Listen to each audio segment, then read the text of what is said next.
Nih, banyak. Satu lagi, satu lagi. Tengok, ha? Tengok, ganti dua, ganti dua. Dua barang. Menggunakan mesin bor.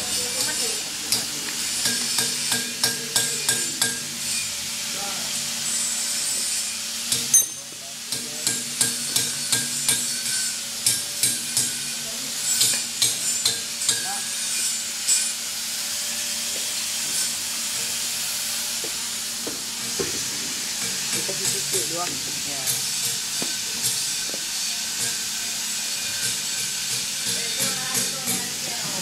Mengebor pipa untuk pembuatan